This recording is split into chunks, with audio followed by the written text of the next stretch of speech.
এতগুলো টিএমসিপির ছেলে suspend expel হয়ে গেল, তৃণমূল ছাত্র পরিষদের সভাপতির মুখে কোনো কথা নেই। এই নিয়ে কল্যাণ ব্যানার্জি বলছেন, নাম না করে, কি বলবেন? কল্যাণ বন্দ্যোপাধ্যায় তৃণমূল দলের যেটা ছাত্রদের যে সংগঠন তার সভাপতি সম্বন্ধে বলেছেন যে এখানে যারা সাসপেন্ড হয়ে গেল তাদের সম্পর্কে বক্তব্য রাখেনি, কিন্তু এটা সম্পূর্ণ ঠিক কথা নয়। এই ছাত্রদের পাশে তৃণমূল ছাত্র পরিষদ আছে এবং তৃণমূল মানে দলের তরফে এখানে কুণাল ঘোষও এর বক্তব্য রেখেছেন। দেখুন, এদের যে সাসপেন্ড হয়ে গিয়েছিল, এই সাসপেনশনটা সম্পূর্ণ বেআইনি ছিল। সেটা হাইকোর্টের রায়। হাইকোর্টে আপনারা কৌশিক চন্দ্রের বিচারালয়ে যখন এরা অ্যাপিল করে, তখন এদের যেভাবে সাসপেন্ড করা হয়েছিল সেই সাসপেন্ডটা হচ্ছে অবৈধ ছিল বলে সেই সাসপেনশনের তুলে নেওয়া হয় বা সেই সাসপেনশনের উপরে স্টে দেওয়া হয়। সুতরাং এদেরকে একটা বেআইনিভাবে একটা ক্যাঙ্গারু কোর্ট বসিয়ে যে সাসপেনশন হয়েছিল, সেই সাসপেনশন হাইকোর্টের অর্ডারে সেটা উঠে যায় এবং এটা যে সম্পূর্ণ বেআইনি ছিল সেটা মানে এখন সকলেই জেনে গেছে। কিন্তু তৃণমূল ছাত্র পরিষদের তরফ থেকে এদের পাশে দাঁড়ানো হয়েছে এবং বিভিন্ন সময় ওরা যে আন্দোলন করেছে তারা কিন্তু বলেছিলেন যে আমরা এটা অরাজনৈতিকভাবে ওই আন্দোলনটা করতে চাই।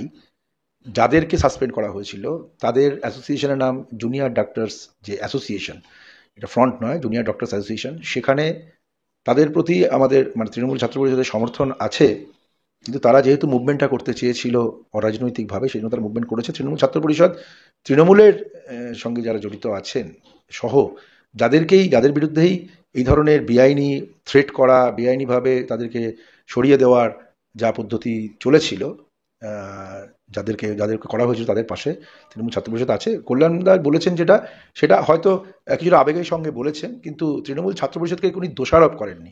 হয়তো বলেছেন আর একটু, কিন্তু ওরা যে অরাজনৈতিকভাবেই মুভমেন্ট করেছে সেটার জন্যই হয়তো তৃণমূল ছাত্র পরিষদ সরাসরিভাবে এটা জয়েন। কার হাত রয়েছে? এই কার মাথায় কার হাত আছে, ভগবানের হাত আছে। সুতরাং এই কার মাথায় কার হাত আছে সেটা বড় বিষয় নয়। বিষয়টা হলো এটাই যে তৃণমূল ছাত্র পরিষদে যারা সদস্য ছিলেন তারা কোনো অভিযোগ কিন্তু করেননি যে তৃণমূল ছাত্র পরিষদে কেউ আমাদের পাশে নেই, এই ধরনের কেউ কিছু বলেননি। এবং যেহেতু তারা মুভমেন্টটাকে করতে চেয়েছিলেন অরাজনৈতিক, হ্যাঁ, সুতরাং তারা অরাজনৈতিকভাবেই মুভমেন্ট করেছেন। তৃণমূল ছাত্র পরিষদ তাদের সঙ্গে বা পাশে ছিল, সমর্থনে তারা সঙ্গে ছিল। এত চোরের এত চাহিদা মেটানোর রসদ কই বাংলায়?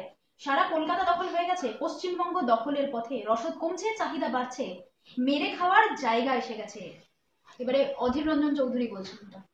অধীর রঞ্জন চৌধুরীকে দেখে খারাপ লাগে। মানে উনি হেরে গেছেন, উনার দল ওকে গুরুত্ব দেয় না, উনি প্রদেশ কংগ্রেস সভাপতি পদ থেকে সরিয়ে দেওয়া হয়েছে। এখন এমন কোনো কোনো বক্তব্য তাকে রাখতে হচ্ছে যে বক্তব্য রেখে ওনাকে নিজেকে প্রাসঙ্গিক করে তুলতে হচ্ছে। আচ্ছা, অধীরবাবু দল কি বলছে? আমরা তো অধীরবাবু পরিচয় জানতাম যে দলের কেউ। এই বক্তব্য কিন্তু দলের নয়। আমি শুভঙ্কর সরকারের এই বক্তব্য নয়, আমি শুনিনি এরকম ধরনের বক্তব্য। সুতরাং এটা যদি উনি বলে থাকেন ওনার ব্যক্তিগত বক্তব্য। উনি একটু ডিপ্রেশনে আছেন মনে হয়, এতদিন পরে হেরে গেছেন এবং নবাগত ক্রিকেটার, তৃণমূল কংগ্রেসের প্রার্থী ছিলেন, তার কাছে হেরে যাওয়ার পরে তিনি ওই আর কি আইডেন্টিটি ক্রাইসিস বলে ইংলিশে একটা কথা আছে, মানে সেই ক্রাইসিসে ভুগছেন বলে এই ধরনের মন্তব্য করেছেন। অবান্তর বক্তব্য। সুশান্ত ঘোষের উপর দুষ্কৃতী হামলার ঘটনায় তৃণমূলের অন্দরে এবারে চোরাচুরি, কি বলবেন? না, দেখুন, সুশান্ত ঘোষের বিরুদ্ধে যে যা কিছু চলছে সেটা এখানে দাঁড়াও, যা কিছু চলছে সেটা আমরা জানি যে আমরা আমরা দেখেছি, যেটা আমরা দেখেছি যে এটার জন্য পুলিশকে কেউ বলেছেন হয়তো পুলিশ আরেকটু সতর্ক হতে পারতো বা কিছু ইত্যাদি, কিন্তু এটা দেখা গেল পরবর্তীকালে এটা বিহার থেকে নিয়ন্ত্রিত হচ্ছে। পুলিশ গ্রেপ্তার করেছে।